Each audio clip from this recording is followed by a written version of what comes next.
विस्तार होगा और इसमें जब शिक्षा मंत्री बनेंगे, उनके बनने के बाद तुरंत ये सारी कार्रवाई शुरू होगी।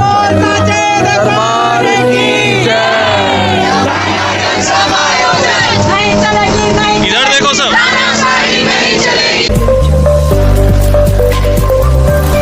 मेरा तो एक सुझाव है कि सरकार को हमको इस बात की चिंता करनी पड़ेगी कि हमने महिलाओं को 1000 रुपए दिया है, हम किसानों का धान 2100 रुपए में खरीद रहे हैं, हम 18 लाख लोगों को प्रधानमंत्री आवास दे रहे हैं। तो जब इतने बड़े बड़े काम हम कर रहे हैं तो छोटे कामों के नहीं होने के कारण जनता में असंतोष पैदा आज बर्खास्त 2621 सहायक शिक्षकों के चेहरे में एक मुस्कान आई होगी। रूप से जो हमारे यहाँ के 2600 से ज्यादा ऐसे शिक्षक हैं जिनकी भर्ती नियमानुसार हुई थी, परंतु बाद में उसके नियम बदल दिए गए और अब उनकी नौकरी समाप्त किए जाने के कारण उनके परिवार के साथ उनके माता पिता के साथ बहुत ज्यादा मुझे लगता है कि कठिन और विपरीत स्थिति पैदा हो रही है और इसलिए सरकार को इस बारे में जल्दी निर्णय लेना चाहिए और हमारे पास कोई माध्यम है कि उनकी जो योग्यता है उसके अनुसार हमारे पास में पद खाली है तो उन पदों पर उनकी भर्ती कर ले, उनका भविष्य सुरक्षित होगा। आशा की किरण जगी होगी क्योंकि पूर्व शिक्षा मंत्री और वर्तमान सांसद बृजमोहन अग्रवाल जी ने इन बर्खास्त शिक्षकों के पक्ष में उतर पड़े हैं, वो उनके सहयोग में उतर पड़े और उन्होंने एक चिट्ठी लिखी है। चिट्ठी में क्या बातें हैं मैं आपको बताऊंगा, लेकिन एक बातें मुझे भी अच्छी लगी कि कोई भी विधायक नेता का काम केवल शासन करना नहीं होता बल्कि आंसू पोंछना भी होता है। इस मामले में श्री अजय चंद्राकर जी भी काफी अच्छे और मुखरता से अपनी बात रखते हैं, चाहे वो अपनी ही पार्टी के विरुद्ध क्यों ना हो, जहां उनको गलत दिखाई देती है वो अपने विधानसभा में भी मुखरता से होकर के उनका विरोध करते हैं और जन समूह जन साधारण की बातों को रखते हैं और ऐसा भी होना चाहिए। मुझे भी अच्छी लगी ये बातें और ये उन बर्खास्त लंबे समय से संघर्ष कर रहे हैं युवाओं के लिए एक तरीके से अच्छी बातें हैं, अच्छी पहल है।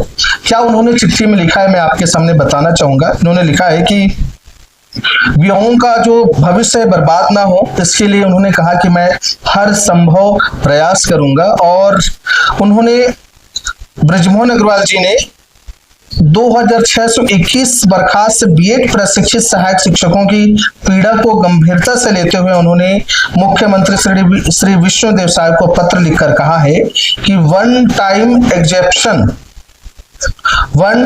एग्जेम्पशन एक बार छूट प्रदान करते हुए प्रयोगशाला सहायक व्यापम शिक्षक जैसे समक्ष पदों पर समायोजित करने की उन्होंने मांग की है। उन्होंने इसमें एक बातें अच्छी तरीके से उल्लेख किया है, उसने लिखा है कि भारतीय संविधान के अनुच्छेद 21 के तहत सरकार अपनी शक्तियों का राज्य सरकार प्रयोग करते हुए इन बच्चों को जो युवा है बर्खास्त है उनको उनकी योग्यता के अनुसार से सहायक प्रयोगशाला में नियुक्ति दे दें, उन्हें प्राथमिकता दे दें। ये बातें उन्होंने अपनी ओर से स्पष्ट की है और उन्होंने ये भी इसमें बताया है कि इस अनुच्छेद के तहत जीवन रक्षा को संभालने में या उसे बचाने के तहत यह सरकार कर सकती है। ये बातें सुनकर के निश्चित तौर पे उम्मीद की किरण जगी और ये स्पष्ट उन्होंने कहा है।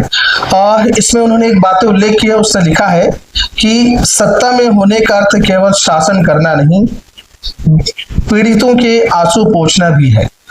शिक्षक सिर्फ रोजगार नहीं प्रदेश के भविष्य के नींव को संवारने वाले होते हैं। मैं माननीय मुख्यमंत्री जी से निवेदन करता हूं कि इस मामले में मानवीय दृष्टिकोण अपनाकर जल्द निर्णय लें।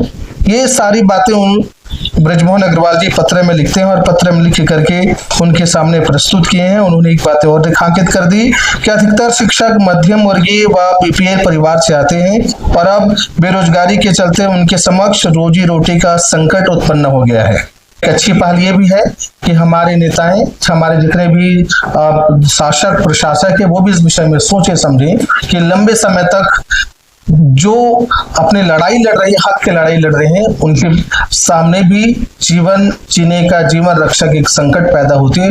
गंभीरता से लेते हुए उन्हें नियुक्ति दी जाए और दे देनी चाहिए, क्योंकि देखिए लंबे समय से ये जो सहायक प्रयोगशाला है उस पर रिक्त पद खाली है और ये सारे जो बर्खास्त हैं ये टॉप में आए हुए हैं, तो इनको उनकी योग्यता अनुसार दे देनी चाहिए।